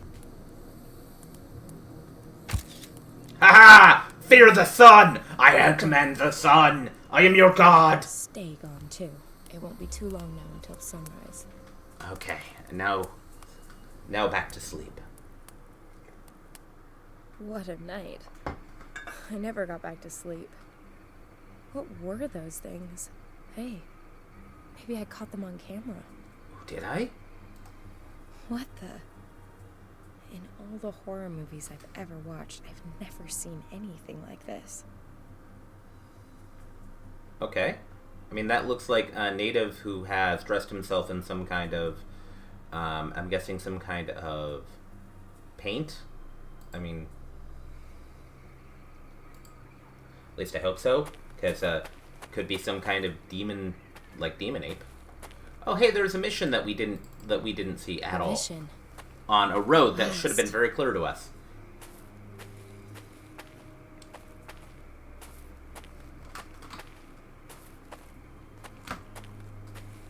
Hello? Anyone home? Ooh, hello. God be praised, my child. What can I do for you? My name is Samantha Peters. I'm looking for a group of scientists. Their leader is called Professor Hartman. According to the notes I found in their camp, they were headed here before they disappeared. Yes, the men you're looking for arrived here yesterday. Why are all the shutters down? Can you take me to them? Unfortunately, that's not possible. They are in quarantine. Quarantine? They are very ill. They have high fevers and are unresponsive. Nobody is allowed near them until the doctor gets here. Oh no. We want to avoid any possible spread of the disease. Can't I at least have a brief talk with Professor Hartman? It really is very important. The professor isn't here. Not here? Where is he? If I've understood the men correctly, they were attacked at night and the professor was taken away. Damn it! Do you know who attacked them? You have to go now, my child. It is not safe here when the darkness falls. I mean, it's What morning. aren't you telling me? What is it that you're so afraid of? Reveal I'm your not going secrets! anywhere until you tell me what's going on here. Child, I just want to protect you. If I let you in, you could become infected. And outside, you are not safe from the... Yes, not safe from what? In the She was about to tell you. Why did you interrupt her, Sam? By some animal species he didn't recognize before he became ill. That was no animal. Well, what I was mean, it then? it's obviously not a plant. For Christ's sakes! Oh, forgive me. Our Father, who art in heaven. Listen, sister. You will now talk, or else I will break the fifth commandment. Who ambushed the scientists and dragged off the professor? You're gonna bear They false come witness? From above. The trees. Locals? Rebels? Hunters? No, not humans. Well, what then? Not animals and not humans? Aliens, perhaps? Alien The life forms would Awesome. still be Awesome. animal. Never heard of them. Ancient Ashanti legends tell of strange nighttime beings that lurk in wait for their victims among the boughs of the trees. They pluck unfortunate souls from the ground using their long, sharp claws, and then drag them off to their caves, where they then suck the blood from their victims' bodies. Oh, so So they what take does them to your work boss customer have to say service. about your believing in such blasphemous scare stories? Scare stories? When you have lived among Can't the be sure it Ashanti isn't as there. long as There's- I that's have, true. there's very little that appears unbelievable. Let's reel this conversation back in from the nether regions of God's asshole and stick to the facts. I shot this photo last night. This little freak was one of a whole group sitting in the trees above me. Might this be one of your Asambosum? Holy Maria, Mother of God, you can count your blessings that you are still alive, my child. So these freaks really have schlepped off the professor then? Suppose it's true. Where would the Asambosum take their victims? Into their caves. I got that bit. Where are they exactly? My child, you really don't want to Yes, I go do. there. Yes, I do. Right, There's like one she's hell of a- literally seen one. Sorry. A real scoop of a story there for sure. And I just might be able to save the professor. Sam already. Peters always gets her That cryptid. is, as long as these things haven't sucked him dry already. Then I really won't be able to stop you, my child. Wait here a moment. This will be a great help to you on your reckless undertaking. Take it. Neat, thank you. What is it? Some intense studies of the Asambosam and Ashanti legends. Ooh, Thanks. May the Lord watch over you. and you as well. By the by, it'd be really nice to be able to hide in a big building in the night. This is where the notes begin. So there were already patients at the mission with the same symptoms as the scientists. The strange goings-ons that I have been witnessing recently have prompted me recommence with making my regular diary entries starting today. My notes should help me later when I try to draw the correct conclusions from those happenings. In the early hours of the morning, they brought to us what was now the third laborer from the Botswami Road building project. The men had found him during the night shift, just as they had the others, senseless and somewhat away from where the actual roadworks are taking place. Poor souls are battling the whole time to vainly make him regain consciousness. They appear to be suffering from an illness which is unknown to us. Their skin appears yellowish and they have a high fever which racks their bodies with irregular cramps. Their faces and upper bodies also bear bloody wounds which have the appearance of scratches. Our ordered sisters are only able to offer limited help, but we don't really know what we are up against here. We can't heal these men. We can only fight the symptoms and alleviate the pain. But the neediest ones need to be taken to a proper hospital as soon as possible, of which in this area there's probably like one. So were these men under attack from the same creatures? Today one of the patients was responsive for a brief period. I was expecting answers to my questions about his perhaps eating some strange plant or having come into contact with a wild animal, but all I got back from him was a disjointed stammering which sounded to me as though he was trying to warn us about something or other. Let's see. Here it is. The attackers came out of the trees and surrounded them. As a result of the heavy rainfall of the past few days, the landing strip is now in a pitiful condition, and it would seem that the construction company doesn't value the lives of these sick indigenous men. Of course they don't. Highland have sent a helicopter, so it looks like they will have to stay with us here for some indeterminate time. Today, each of the men was awake for a few minutes. My questioning about the possible causes of their ill health, however, once again passed without any result. I am simply unable to make any kind of coherent whole from all of the fragmented information of this puzzle. Just what I got to hear was too unbelievable. All three had become separated from the rest of their fellow laborers during a break, when they were attacked by something. Must have been lurking up in the trees above them. That sounds like some kind of ambush predator. Like it's waiting for members of our herd to kind of break away. So it leads to believe that it's a predator that doesn't feel that it can take like a large group or doesn't want to scare off the larger herd and just wants to take like stragglers. It's a pretty common tactic in the animal kingdom. As they recounted this, the horror of the recollection of these happenings was written across their faces before they then fell back into deceptive peace of deep unconsciousness. What then had come down out of the branches to attack the laborers? Could it perhaps have been a snake? Such attacks on humans are heard of repeatedly, but such incidents are extremely rare. And then how is it that these laborers bear no signs of strangulation nor bite marks? Only those terrible lacerations. I'm at a loss. I mean, it sounds definitely like an ambush predator. A lot of creatures will take prey back to a safe location so they can feed, because what worries me here is that they would do this out of fear of other predators taking their prey. The fact that these creatures seem to then release their prey after eating the blood is interesting. I wonder if there's another potentially predatory species, or if they're worried about the herd of their prey coming back. Also, what do they feed upon when humans are not available? Because this is an area that for the longest time would not have had human habitation. So what have they been feeding on? What do they normally feed on when humans are not available? That means there has to be some kind of ecosystem here that we're not seeing, or they're getting some kind of other food source that we are kind of preferential to. Kind of like rats who will go absolutely nuts for chocolate chips. Chocolate chips is rat crack. Interesting. There had also been similar cases in the past. The patient's state of health remains critical. They are in a permanent twilight state during which the fever fits come and go.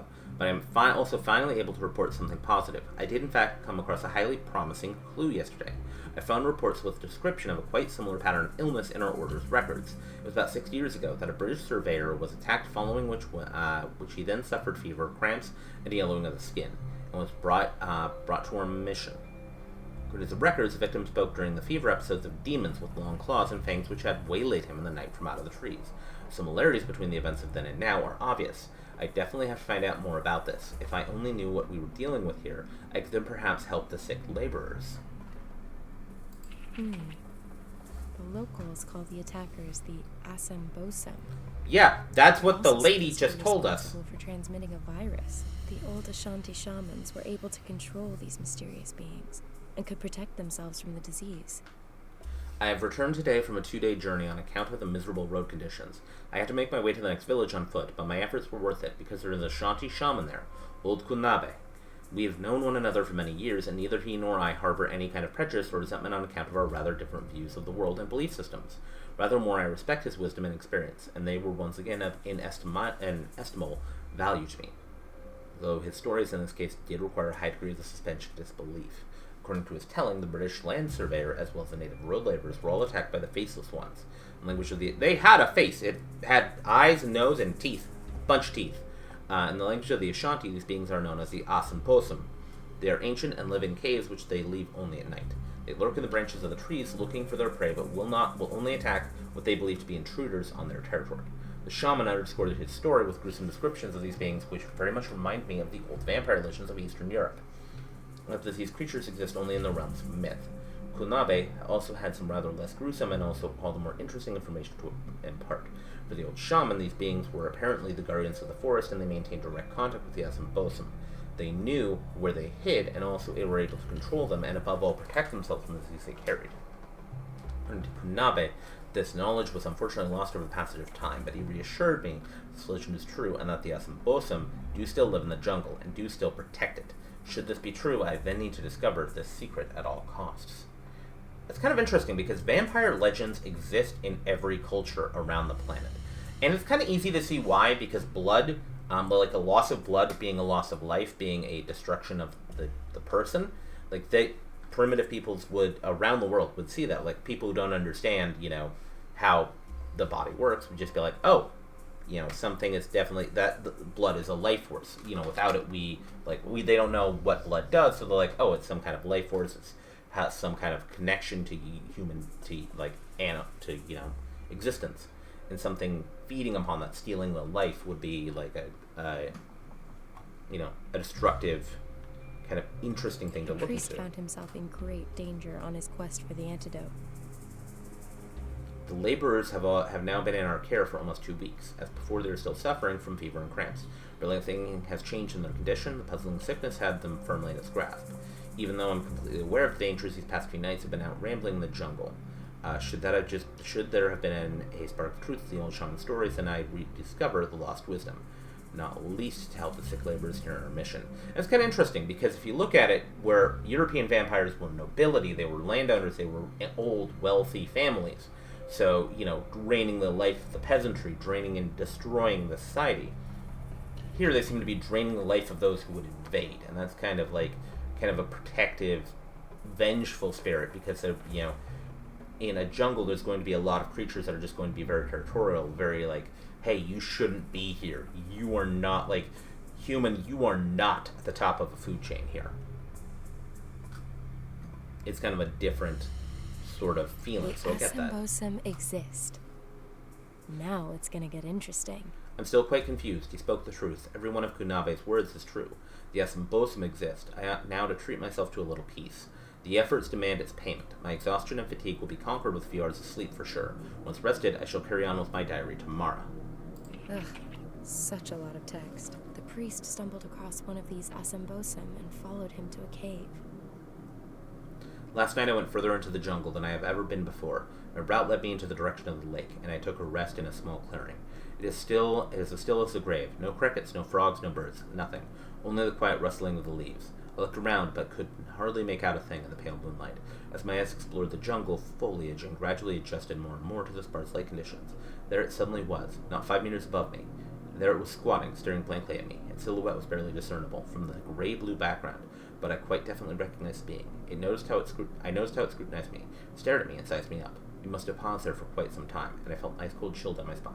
What was going to happen now? Suddenly, Kunabe's description came into my mind. Razor-sharp teeth, long, powerful arms, sharp claws to drag the defenseless victim up in the branches. No myth here. Hard reality. Faceless seeming their faces like skin. Okay, that's fair. Even now as I pen these lines, my breath falters as I think back to the situation. And suddenly the Asambosum vanished.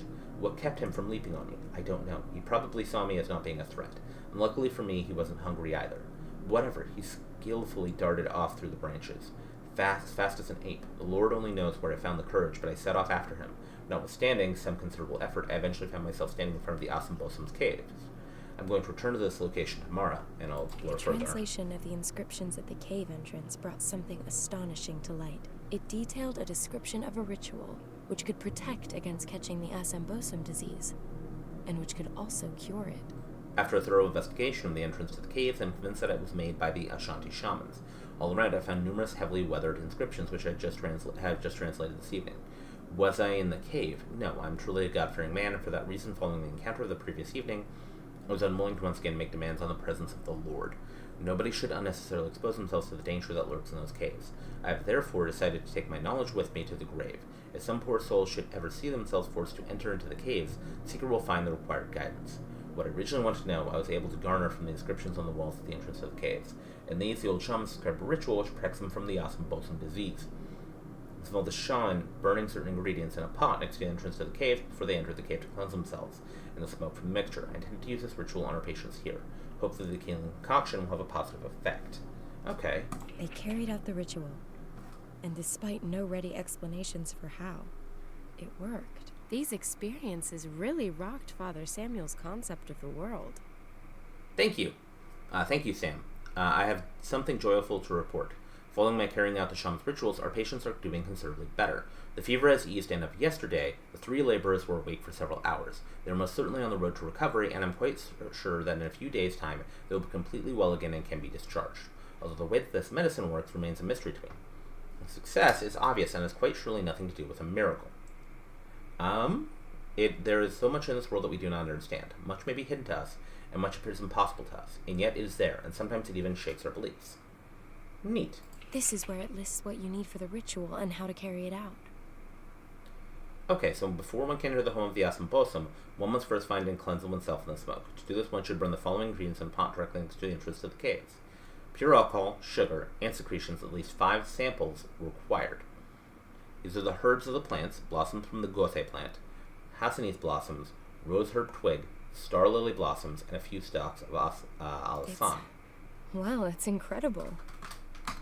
I suppose I have to accustom myself to the notion that the Asambosim may not be pure fiction. The priest's very convincing. Unfortunately, he took his knowledge of the route to the cave to the grave with him. At least I now know how I can protect myself from the Asambosim disease. When I find out where they're hiding, I still might be able to rescue the professor. Oh, a loose page has fallen out. It's blank. Okay. I have a theory as to what I can do. He took it to the grave with him, and there's a graveyard.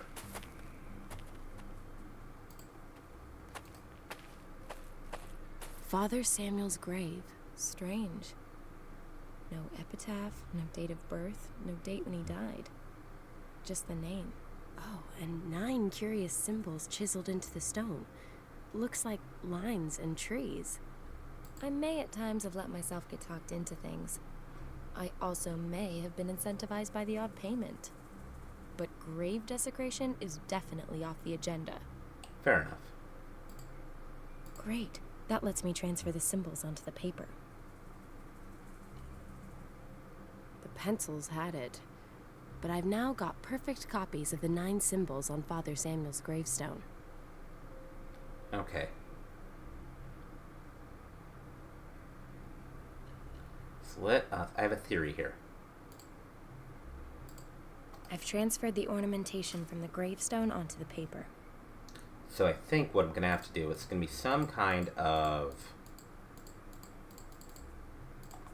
It's going to be some kind of jigsaw thing, because the game seems to really like that. It seems to like jigsaws. Okay. I'll carefully cut out the different symbols.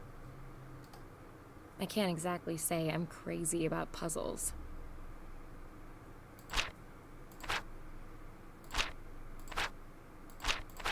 I'll take this part as my starting piece.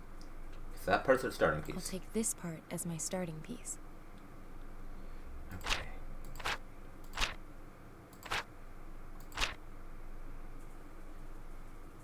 Nope, that doesn't work. So it's going to be something that oh god, it's... Okay, so...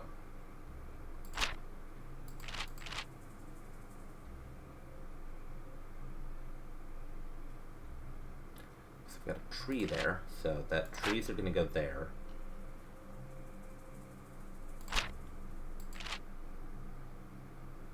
Trees are going to have to stand up, so...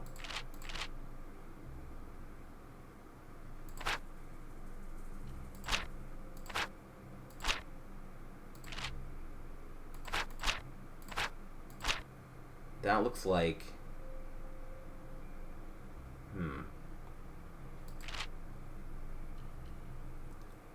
Huh, okay. There we go. So now we're looking for something that will continue that line.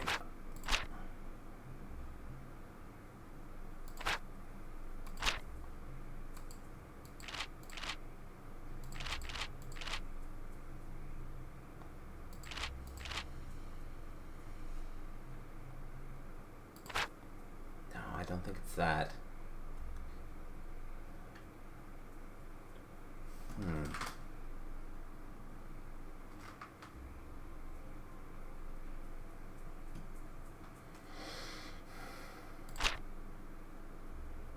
That's a cross, so the cross is going to be down, so let's see.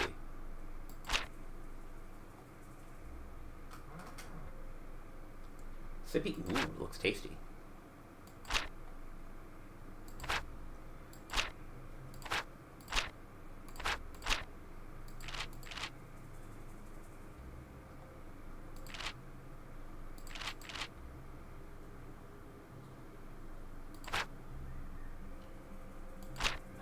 Work.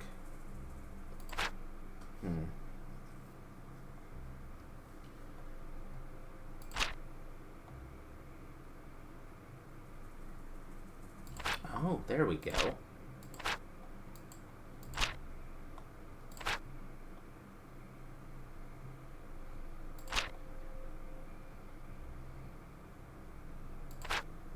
That works there. That works there. That works there.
What's that? Continuation.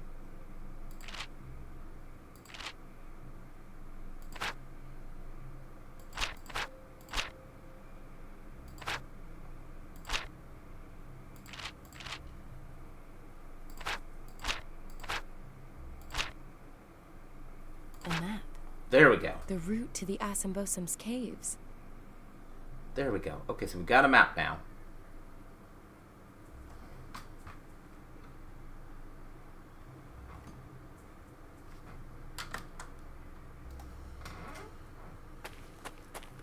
Julius, 1767 to 1832. Here lie my mortal remains. I just wish they were yours. Ha! That's terrible. Ooh, clay bowl. An empty clay bowl. Who left this here? Mine now.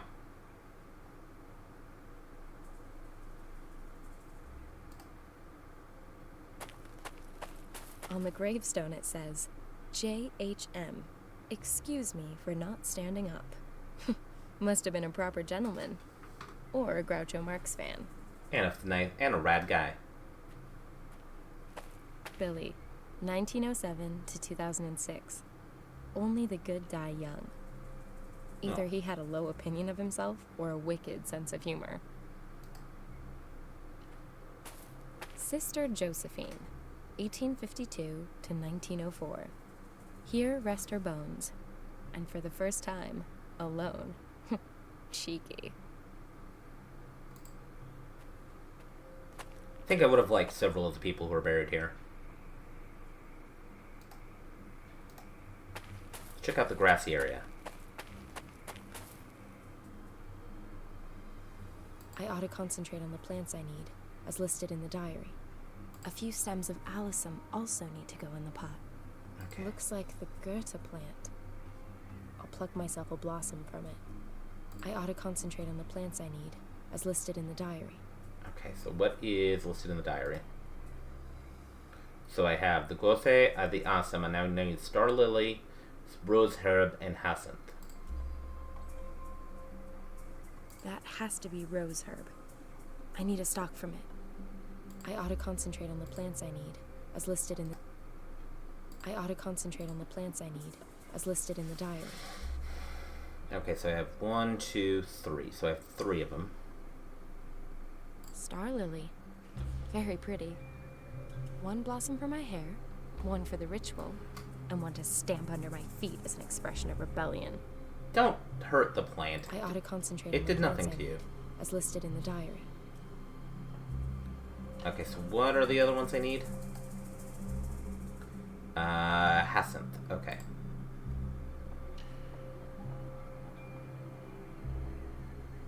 What does Hyacinth look like again? My brain is broken.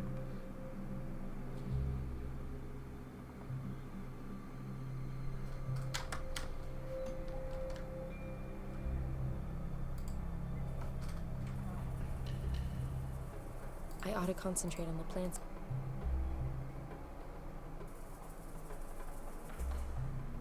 I ought to concentrate on the plant.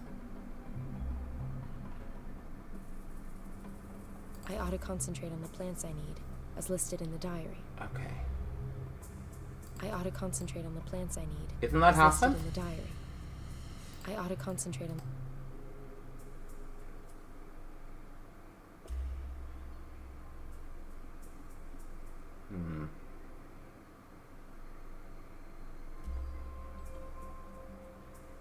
I ought to concentrate... Oh, there they are. 1 blossom from the hyacinth is enough, according to the diary. Okay, so I've got all 5 plants. I think so. 1, 2, 3, 4, 5. Okay, cool. So into the jungle. The Assambosum's caves must be near here. Hopefully guessing the right there. professor's doing all right. Okay, there are the caves. So I think what I'm going to need to go to is... camp. Okay.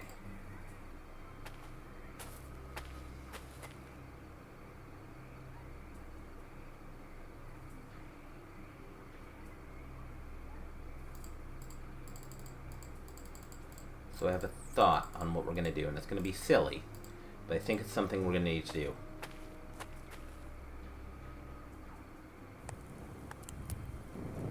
So now we go to lemonade. I like the sound of the fire. Let's decant this delicate brew. Home economics is for housewives.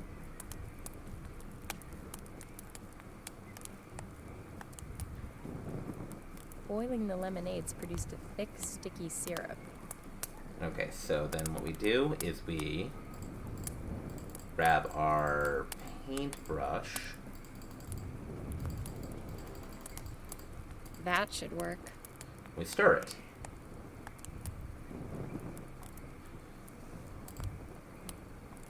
Because I've got to get ants.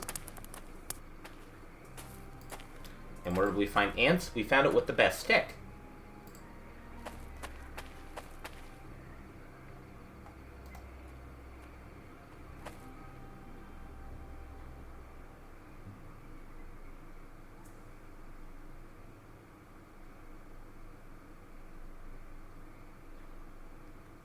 Okay. Gotcha. One ant. The ant stuck to the brush. Almost too easy. I had to give it a go with chopsticks. 2 ants. Gotcha. 3 ants. I need 5. 4. Ah! One more. 4 ants. Let's see. I need another ant for sacrifice. Ha! Respectable kill. Peters, the big small game hunter. Ha! Bite me, ants. Don't bite me, because you look like terrifying jungle ants. Alright. Okay. Oh, this is gonna be probably a dangerous thing. So, time to go to the caves. I think we have everything we need. They're the terrifying caves. The entrance to the caves. And no sign of the professor. I'd better go in and take a look. After carrying out the written instructions for Father Samuel's protection ritual, of course. It should probably put out the fire no inclination at the camp. to go catching hideous jungle monster disease. Or being eaten. Don't forget not being eaten. Okay, so what we're going to do is we're going to put... Okay.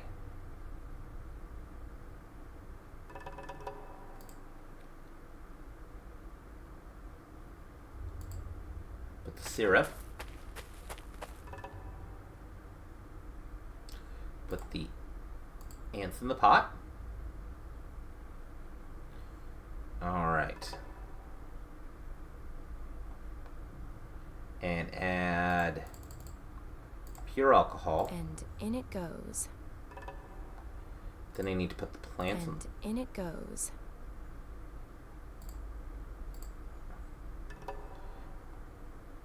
Plants. And in it goes. And in it goes. Plant. And plant. In it goes. So, that ought to be all the ingredients. Rad, I was gonna check. Thank you for doing that for me. Okay, so now we take the lighter. Let's see what happens. Burn it. Ugh, the way that stinks, just the smoke could keep pretty much anything away from me. Rad, okay.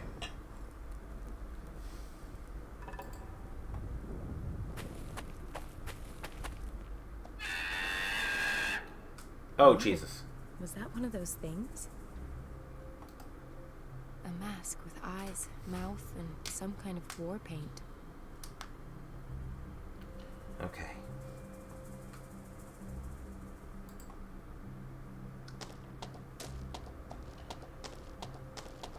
Not the slightest trace of Prof. Hartman. Only more passages that lead deeper into the caves. Okay.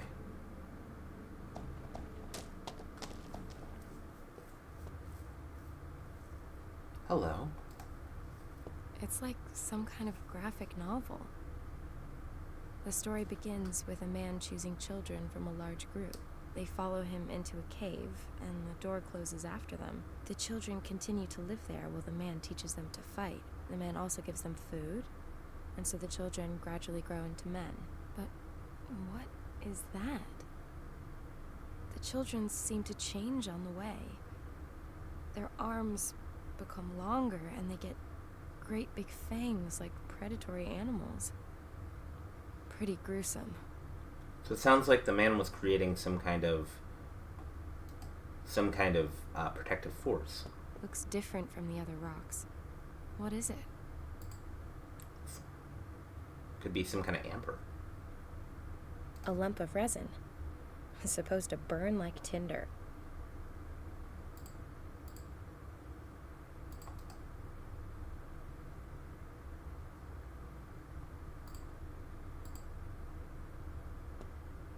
Let's fuel this lamp and see what happens.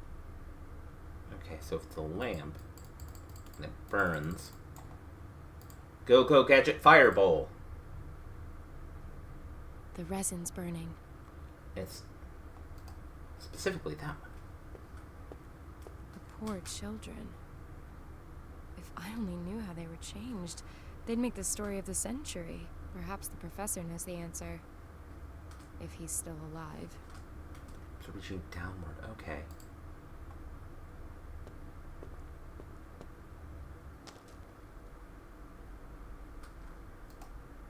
Are the Asambosum fans of masquerade balls?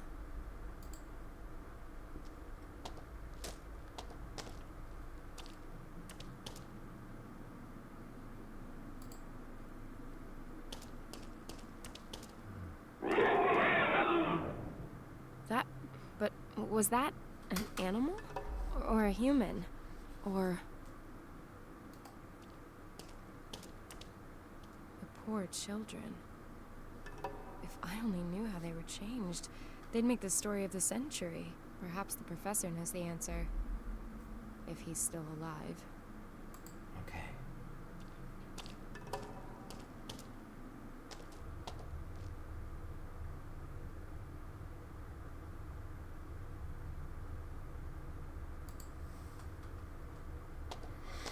There's a lot of masks about. Another resin bunch.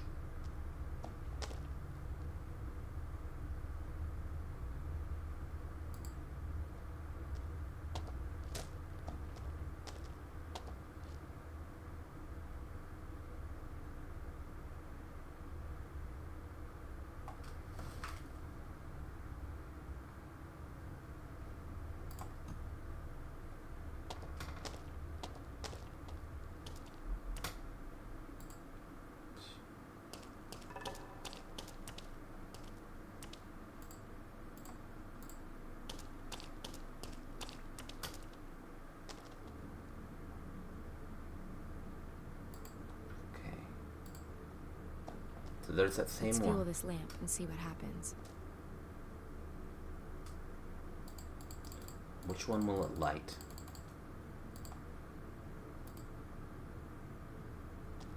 Okay, so the boy's learning how to use the bow.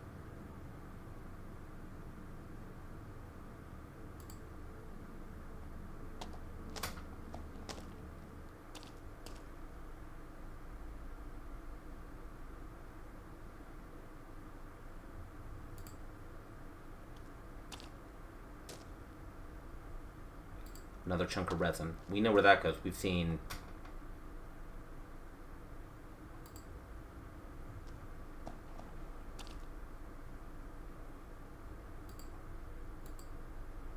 So we've seen that one, that one. Let's fuel this lamp and see what happens.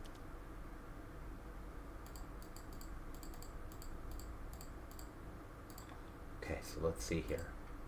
What's going on with these kids? So it's the top one. So the man choosing children. Okay.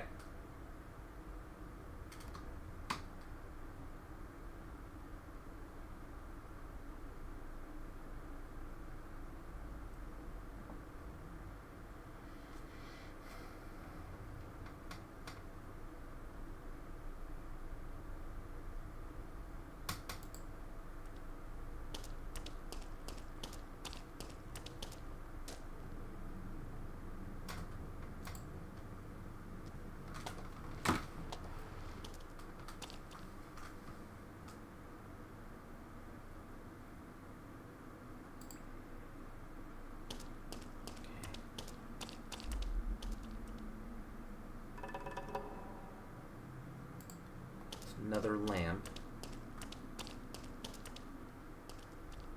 More resin.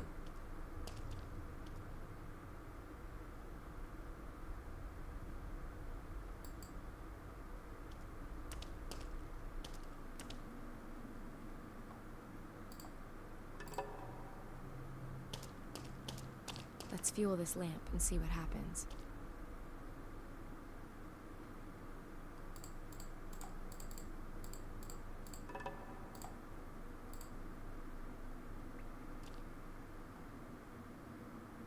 Pointing to a red cave. Okay.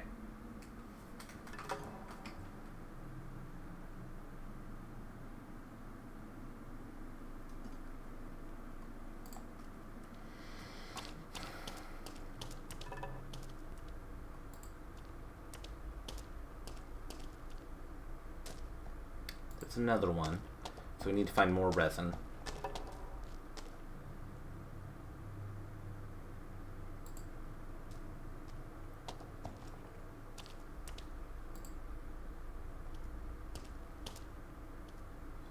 Okay, so I think I need to get the last symbol. Because it looks like it's a button lock. Yeah, definitely a button lock.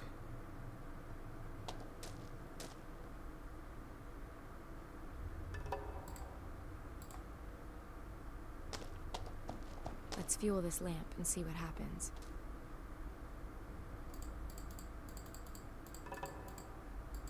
Okay. And man with bowl. Okay. It's gonna be like order of things that happened.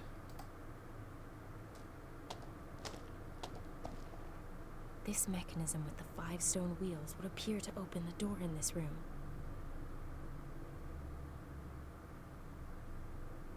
The symbols on the stone wheels look familiar. Okay, so I think what we're gonna need to do is put them in order. Put the ones that we saw in order. So it would be man choosing children.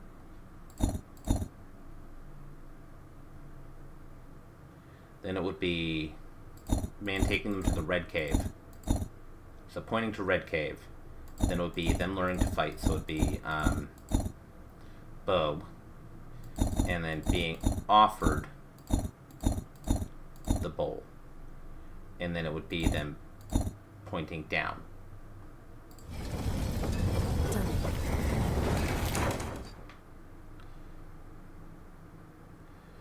Alright, so now we have that.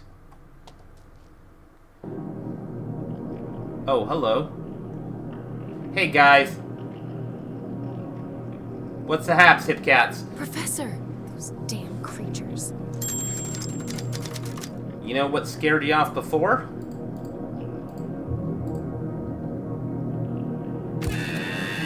Ah! I command light! I am your god! Herr Professor! Professor Hartman, can you hear me? Berg! He's obviously in some considerable pain.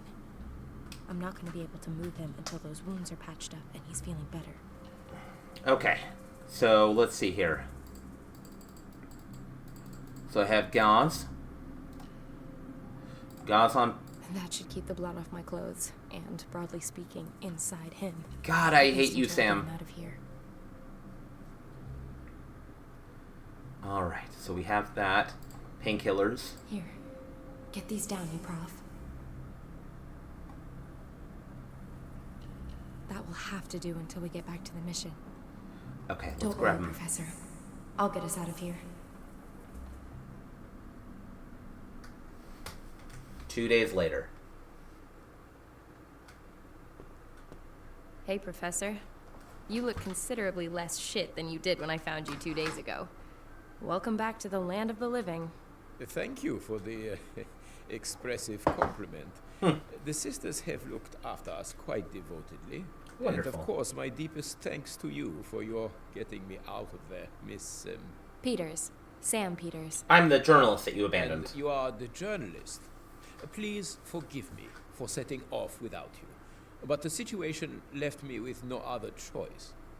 As you were Forgiven and attacked by forgotten. evil monkey If you creatures, give me I'm the kind of story okay with as it. promised. Of course. So you have a few minutes for me then? Take a long look at me.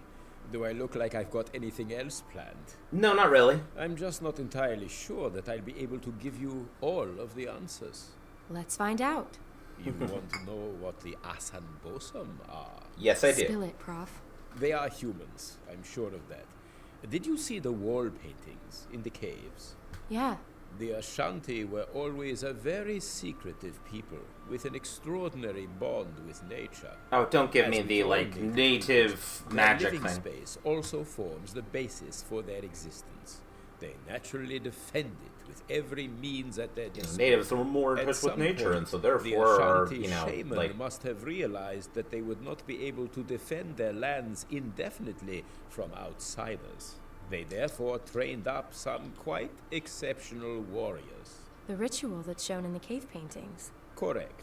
But those things don't appear to be human in any way. What happened? Well, it happens that there is a particular species of snail, which is incidentally the reason we were here at Lake Bosomtwi. okay, in so the it's kind of first like, place. Whose gotcha. genome has changed through eating the algae brought here by the meteorite. Yes, exactly. The algae may have been carrying a virus, which, over a relatively short period of time, triggers a rapid genetic Are we gonna mutation do, like, in a the species. evolution's a There are ladder supporting thing? cases. On the Indonesian island of Flores, they found the fossilized remains of a very small but adult human who was a genetic successor to Homo erectus. All Okay. evidence suggests this subspecies of dwarves evolved in only a few generations as a result of their isolated environment and in response to the narrow, low-ceilinged cave systems of the region. An unbelievable evolutionary step. Not really Relative to unbelievable. conventional evolution, this process really did take place at the speed of light. As with the Asambosam. Possibly. Perhaps, as with the snail and the algae, the virus is the explanatory factor across all these examples. How far Nice. does this go? Perhaps the shaman knew that the algae possessed some form Hey, of Majora, good to see you, mutational dear heart. capability, and raised his warriors on it. The terrifying result you've witnessed firsthand. Then these warriors are designed They with the sh- sole shorter because- that purpose could of be where we keeping came from. outsiders like us away. That is my interpretation, yes. And what about this disease they carry? That, alas, is one of the questions I cannot currently answer. The Asan Bosam themselves appear to be immune to it. Perhaps it's a further defense mechanism. Do you think that they killed anyone? No, Ooh, at that least sounds delicious. not directly. The evidence so far suggests they were designed to keep potential aggressors at bay, not to actively eliminate them. So kind what of like now? a guard dog group. As snail research goes, Professor, this story is more sensational than most. That may well be the case. But The shaman and the Ashanti have only been acting in the best interests of their people and in perceived self-defense. Okay. that justifies their turning children into monsters? We don't have to approve morally, but does morality apply in the case of survival? Doesn't Fair. every nation do reprehensible things every day in the name of survival? Yeah. Clearly, we are not the first Westerners to come here, and I doubt the intentions of all such visitors are as benign as our own. In this special That doesn't case, justify I have to child ask myself, soldiers. even as a scientist, is knowing the answers more important than doing the right thing? I can't Answers are accept what we're that. paid for. Then I hope never to see the day that we run out of questions. Do what you think is right. I can't accept the idea that there are So, um, I have to make a decision. Should I go ahead and publish the story? So I'm gonna flat out say that this is an interesting moral question. This is an interesting moral question that the game is giving us because on the one hand, this is a tribe that has tried to protect itself, tried to protect its secrets, and basically done everything it can to remain isolated and away from Western influences, which is not something that I blame them for. It's actually something that I actually understand and respect. Because outside influences can lead to, the colonial powers coming in and basically saying, hey, we own this. Well, it's like, hey, we've lived here for thousands of years and we have these traditions, and it's like, yeah, but we brought a cannon, so it's ours now. I respect that. I respect the desire to protect yourself and protect your people and protect your way of life. While I'm on that, there are two things I cannot personally sit with. The first thing that I cannot personally sit with, that I am never okay with, is taking a child and making that child a soldier, making that child a warrior, because that is not the duty of a child. The duty of a soldier, the duty of a warrior, is to protect a child, is to protect the innocent, to protect those who can't do for themselves. That is the purpose of a society. A society is built upon the concept of the society does for the individual what the individual cannot do for themselves. And the job of a child is to grow and potentially maybe choose to be that protector, but they might choose to be an artist, they might choose to be a doctor, they might choose to be a garbage man or a garbage person, they might choose to be any number of things, but to decide for them and to create a subspecies, to create this kind of like mutagenic warrior group, warrior suboids, I can't sit with that. I can't call that moral. I can't call that justifiable. I can't call that a good thing. And also the second, which is something that's always bugged me, is the idea that there are things in nature that man was not supposed to know, that humans were not supposed to know. I call bullshit on that. I hate that idea. I hate the idea that there's things in the world that humans are not meant to explore and not meant to find and not meant to dig into. It is by our very nature that humans are curious. It is what will redeem humankind, is our ability and our desire to know and to learn and to dig. I think it's irresponsible of her to be the one who breaks the story. I also don't think under any way, the character we have been introduced to, we have played throughout the last 2 hours, I don't think there's any fucking world where she does not publish this story. She is aggressively vain, selfish, and all that good stuff. So I think, going beyond all other things, I think she would publish a story. I can't see a world in which she wouldn't. And I happen to agree with her. So yeah, I'm fucking publishing the story. In retrospect, publishing the Assambosum story really wasn't such a good idea. Fuck off! At least, not for the Assambosum themselves. There was a gold rush. Scientists, journalists, tourists, even big game hunters. The military looked on and did nothing. The few game wardens were helpless. When mass demonstrations back in the West finally delivered human rights for the Assambosum, it was almost too late. Yeah, that doesn't sound like a failure of the journalist and the discoverers. What that sounds like is a failure of local government. And honestly, if I didn't break the story, someone else would. But at least the last Assambosum had been freed from the clutches of unscrupulous zoo owners and show people. They've been moved to rehabilitation stations, where they're being prepared for their return to their original habitat. The Basumtwi has been declared a World Heritage Site and Nature Reserve, monitored by an international protection force. Oh yes, and as for me, well, the story made me a small fortune, some amount of fame, and a not-so-small sailboat. In fact, a vast one. So, not such a bad ending after all. So there was a period of adjustment where these people were taken and were studied, and yeah, some shit was done to them, some terrible shit. But there was also a light shined on the fact that they exist. And a recognition that they exist. And eventually there was societal pressure to free them and make their home a heritage site that actually has protections. So, therefore, by shedding a light, I inconvenienced, and yeah, there will never be enough to make up for how they were treated by the hunters, by zookeepers, by these assholes who came and took them. But that's a failure on the fucking local government, whose job it was to step in and say, haha, no, fuck you. You're not taking these people. Oh yeah, who's gonna stop us? The literal military of the region.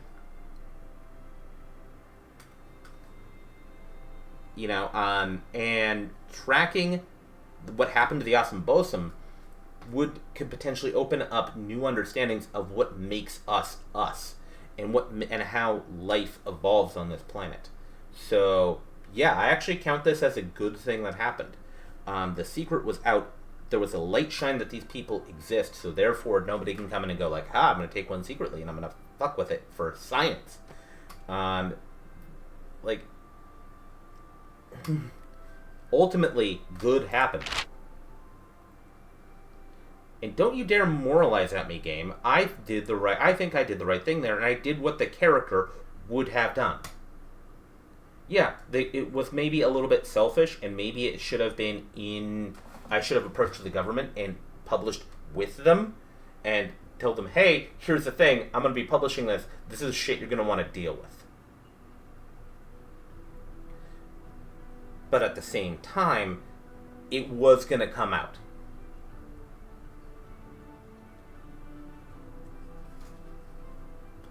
Bite me. Alright, so